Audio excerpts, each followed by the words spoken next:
IVM.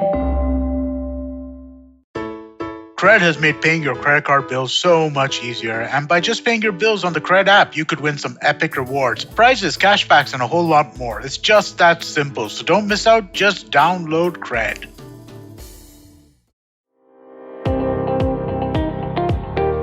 Welcome to All Things Policy, a daily podcast by the Takshashila Institution.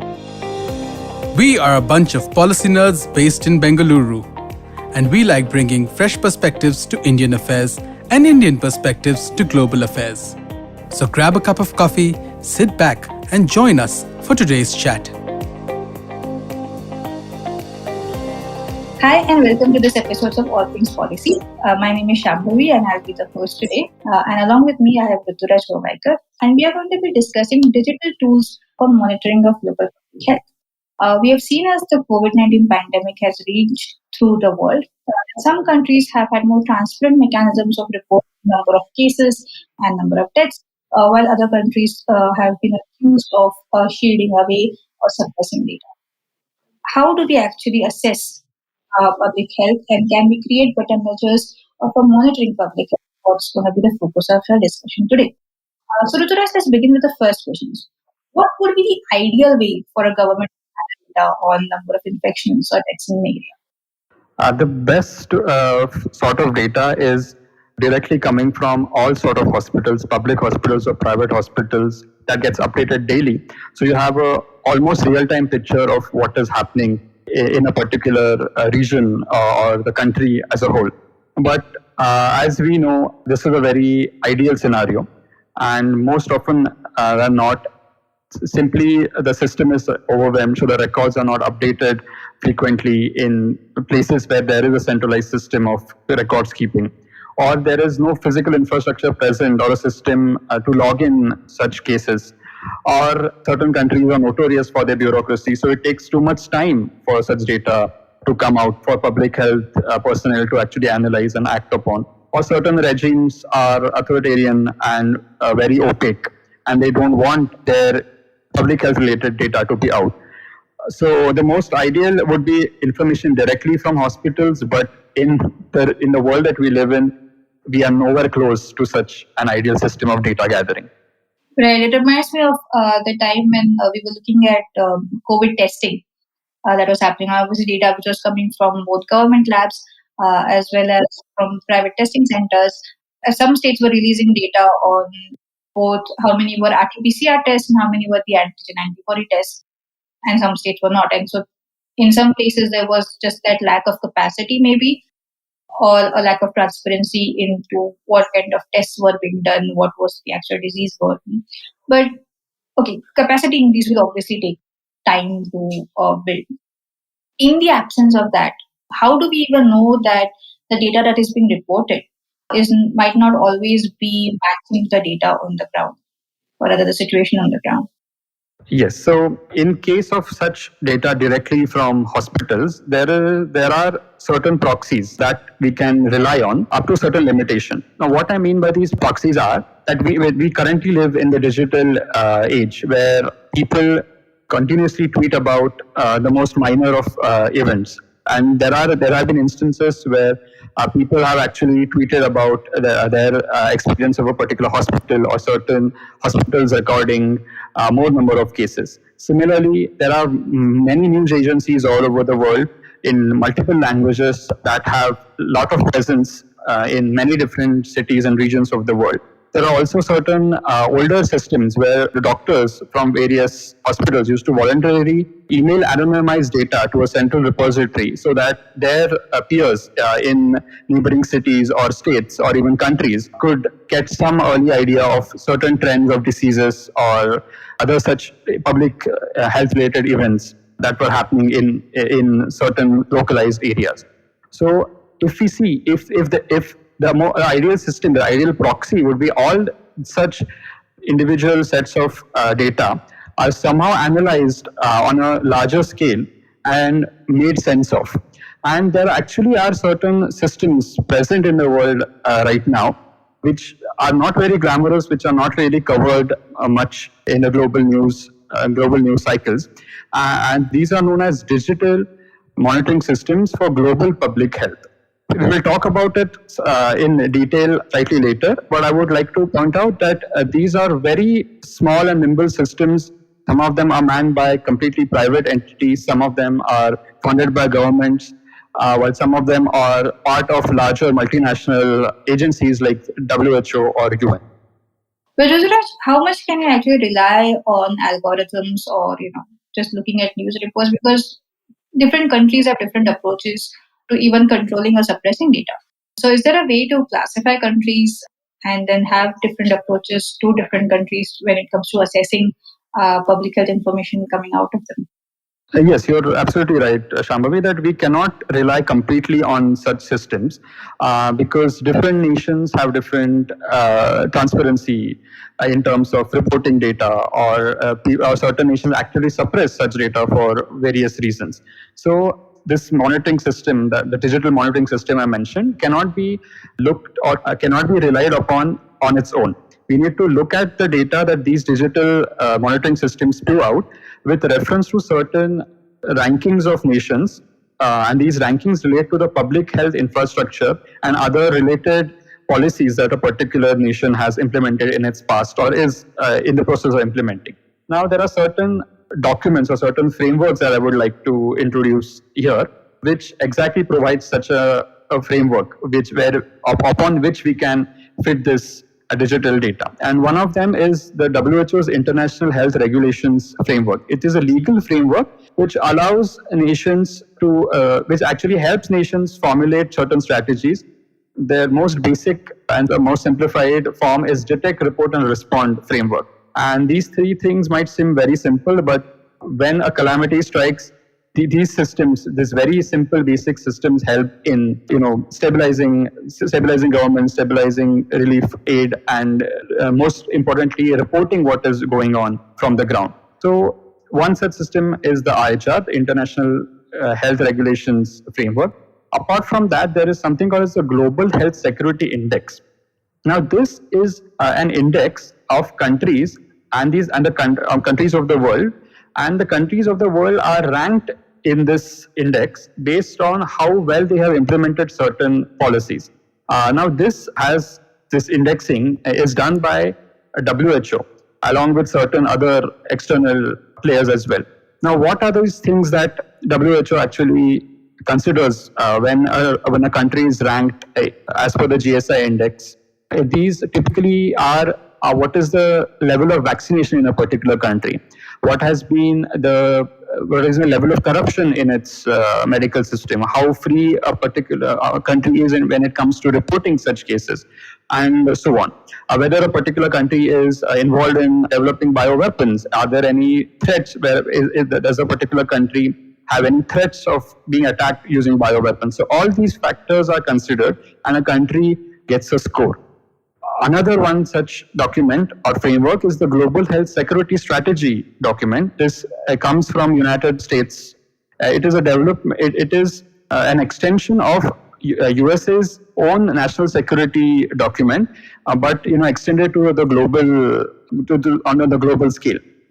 These three documents, these three frameworks, can be used, should rather be used, and are used along with these digital monitoring systems to come up with certain responses. Right, but what's the basis of these factors, the particular factors that you have noted? How were they even thought of? Right. So if we see these documents relying and talking specifically about biosafety are relatively new. The first such dedicated document that the world saw arguably was in 2018 when USA launched a particular strategy document called the National Biodefense Strategy, and NBS. And this NBS was an extension of a general strategy that the US had called the National Security Strategy. So what the strategy document did was that it gave a particular office, or the Office of International Biodefense, slightly more powers, and it made this office look at other countries, look at the record of other countries, and come up with certain criteria or certain indices that we also saw previously, but in relation to US's needs.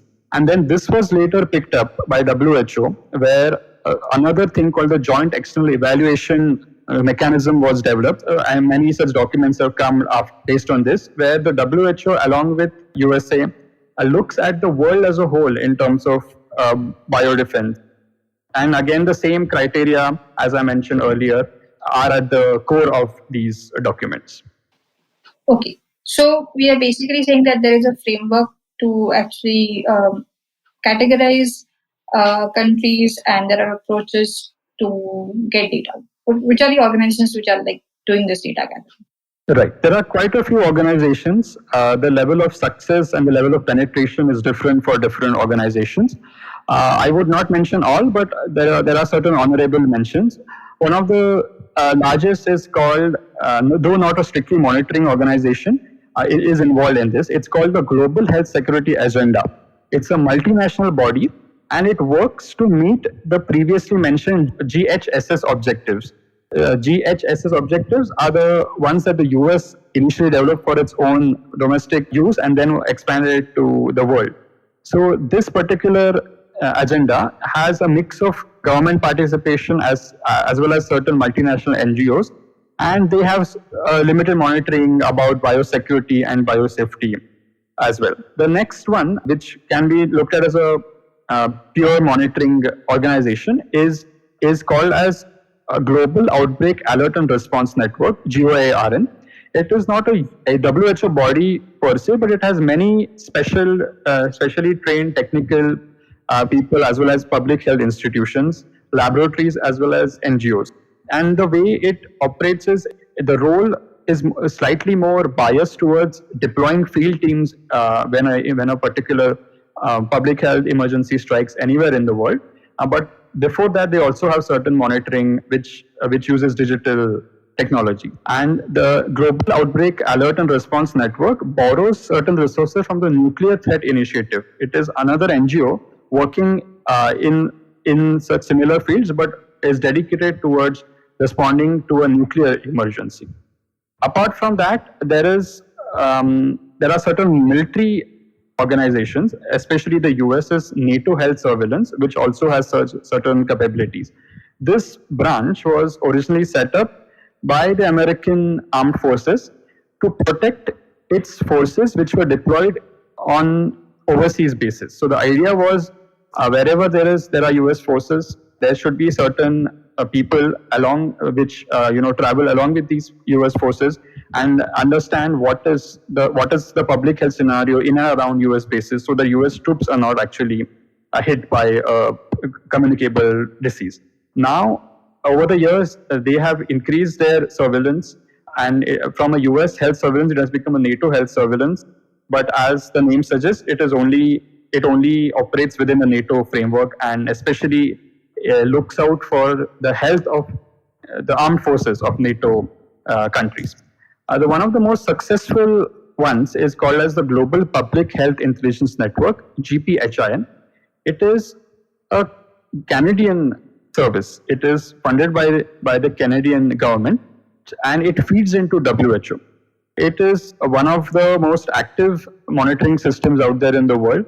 It uses very sophisticated algorithms, which uses elements of natural language processing, weighted search words, has very strong auto translation features, is 24/7 active, and takes news from 10 languages, and has been successful in predicting many epidemics in the past. One of its earliest success was actually predicting the plague that hit Surat before the Indian government officially acknowledged it. And ever since, it has had success in predicting many Ebola outbreaks, MERS, SARS, and many such other local epidemics and public health events. You know the next question I'm going to ask, Ruturaj. Yeah. What happened during COVID-19? Why were we not better? Yes. So GPHIN, I hyped it so much, and one would expect that they should have been the one who should have picked COVID-19 before the world actually came to know about this. There was a very sad thing in the sense that their funding was somehow reduced because of whatever reasons. and they were told to focus on domestic vaping incidences in Canada. So their manpower was reduced as well as their algorithms were tweaked to look for something else domestically.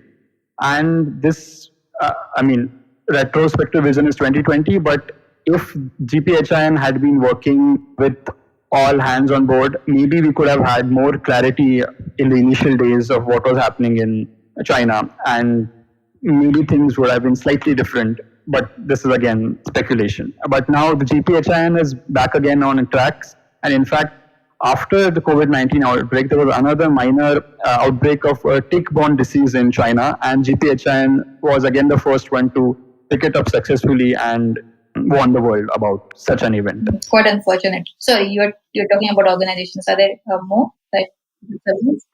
Apart from government, there is interesting trend in the last few years, and now this trend has picked up ever since the COVID pandemic, that private entities are stepping up. One of the notable ones is something called as a Blue Dot. It uses similar technologies as GPHIN, that is natural language processing, auto translation, weighted scores. And the idea behind why people are coming into this field is that people have realized that one can't rely on a multinational organization like WHO or others, because there is certain inertia, there is certain bureaucracy involved. Certain governments are not open because in times of pandemic, the governments might be just overwhelmed, or they might be actively trying to suppress data. So private entities picking up data from all over the world without any national commitments or limits might also contribute to an early warning system. But we must remember that they don't have access to these frameworks, these documents that I mentioned, which the WHO or the UN or the WHO, UN or USA have access to. Yeah, so they're looking only at publicly available data sets. That's right. Right. So all of this sounds great, but what is a digital component to it, and is there human oversight to actually flag concerns? Yes, there's definitely human oversight. I will take the example of GPHIN because that's one of the most successful system. It relies on many such algorithms, but when a report is made, it's not just the output that the algorithm spews out. What GPHIN has are actually analysts, though few in number, very highly trained in terms of they have actually medical professionals, public health professionals, as well as people with background in defense and strategic studies. So they analyze these these outputs that their algorithm has given them. They look at it in reference to the frameworks of GEE and GHSA that we talked about previously. Also, they make sense of certain geopolitical events are happening around the world, and then forward this to either the Canadian government or WHO and its other partners. And again, before WHO makes a report or a public briefing based on the GPHIN data, it has its experts again look at this data, assess it through their certain frameworks and their protocols, and then make a public statement. So the digital monitoring system, it definitely has human oversight, and in fact this makes it far more reliable because there is human intervention and curation. Wait, okay, so but this is all GPHIN sounds fantastic, but it's obviously not based in India. Do we have something similar, or do we kind of borrow intelligence from the other countries which are routinely doing this? Right. So India doesn't have such a monitoring system.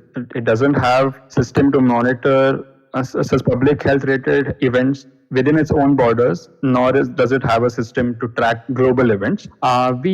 I'm not sure, but we typically rely on WHO because we are part of it, and we have also signed certain documents, GHSA and other things. So the answer is we typically rely on such data being generated by other countries or other multinational organizations. And I think it would be useful if India had such a system and not be. And the idea is that we shouldn't completely rely on foreign governments, because if we see GPHIN, which is one of the most successful, or the NATO monitoring system, which both are government funded, and so might have certain inherent biases or limitation based on the geopolitical realities of any given day. So what I think is maybe India should take certain steps, start monitoring at least what is happening domestically, and then maybe think of such a system on global scale. Right. So another avenue for capacity building when this is all hopefully over, and we can prepare for future such outbreaks, both domestically as well as policy measures to prepare spread of any international outbreaks that might arise elsewhere, right? Yes, that's right. Cool. Thanks so much, Ruturaj, for walking us through some of these digital surveillance techniques that other organizations and other countries use, and for highlighting that capacity need within India. Thank you guys for listening, and I hope you keep tuning in for more episodes of All Things Policy. Thank you. The Takshashila Institution is an independent, non-partisan think tank and a school of public policy. We have education programs lasting 1 semester and 1 year that are tailored specifically for people like you. They are all online and you can take them from anywhere. Admissions are now open for our 12-week graduate certificate program in public policy, defense and foreign affairs, technology policy, and health and life sciences. Visit takshashila.org.in/courses to find out more.